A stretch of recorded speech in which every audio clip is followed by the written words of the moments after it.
पुढची महत्त्वाची बातमी आपण पाहूयात। मुख्यमंत्री देवेंद्र फडणवीस यांच्या अध्यक्षतेखाली आज राज्य सरकारची मंत्रिमंडळाची बैठक घेण्यात आली। या बैठकीमध्ये उपमुख्यमंत्री एकनाथ शिंदे, उपमुख्यमंत्री सुनेत्रा पवार देखील उपस्थित होत्या। या बैठकीत 4 महत्त्वाचे निर्णय घेण्यात आलेले आहेत। तर मंत्रिमंडळाच्या बैठकीतील धडाकेबाज निर्णय आपण पाहूयात। सावंतवाडी रेल्वे स्थानकाचे नाव आता लोकमान्य मधु दंडवते रेल्वे टर्मिनस करण्यास मंजुरी देण्यात आली।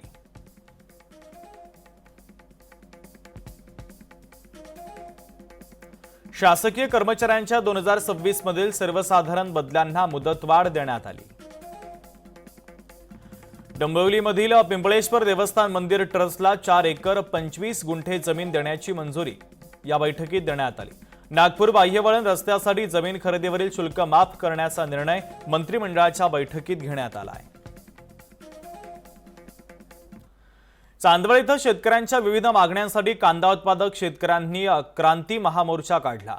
तर आमदार रोहित पवार यांच्या नेतृत्वाखाली मुंबई आग्रा महामार्गावर क्रांती महामोर्चाचं आयोजन करण्यात आलं होतं। तर 3000 रुपये दराने शासकीय कांद्याची खरेदी करा, विक्री झालेल्या कांद्याला 1500 रुपये अनुदान द्या, या प्रमुख मागण्या शेतकऱ्यांच्या आहेत।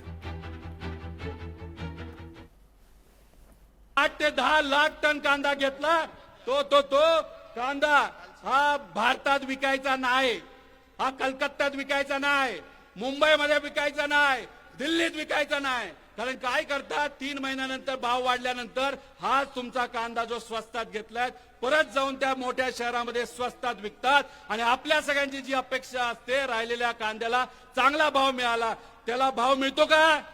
त्यामुळे हा घेतलेला कांदा कुठं विकायचा? डायरेक्ट भारताच्या बाहेर घेऊन जावा। भारताच्या बाहेर जात नसेल तर जाळून टाका, पण आमच्या शेतकऱ्याला 24 कमीत कमी रेट हा मिळालाच पाहिजे। बळीराजाला छळणाऱ्या अशा या दलिंदर बदवक्कर सरकारला आपण किती साथ देऊन थांबणार नाही, त्याला खाली खेचण्याशिवाय गत्यंतर नाही। आणि त्यासाठी महाविकास आघाडी विरोधी पक्ष आम्ही सर्वजण आपल्या सगळ्यांच्या सोबत आहे। आणि अशा नेतृत्वात आणि राज्यातल्या तमाम महाविकास आघाडीच्या नेत्यांच्या माध्यमातून आपल्याला भरगच्च आपल्या पदरात पाडून घेतल्याशिवाय थांबायचं नाही। ही आन बान आणि शान आपल्या सर्वांची राखण्याचं आपल्या सगळ्यांना शपथ देतो। या लढाईमध्ये आपल्याला जिंकायचं आहे। लासलगावला सुरुवात झाली, चांदगडला सुरुवात झाली, आता चांदवडवरून ही सुरुवात नाशिकमध्ये पोहोचली पाहिजे। कांदा सरकार घालवतो, मी सर्व शेतकऱ्यांना सांगेल, हा प्रचार प्रत्येक बाजार समितीच्या शेतकऱ्यांमध्ये जाऊन द्या, इतक्या मोठ्याने जाऊन द्या।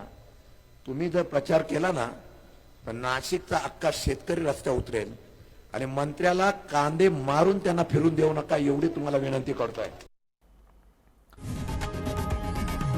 लोकशाही मराठी ऐका, पहा, जागरूक रहा।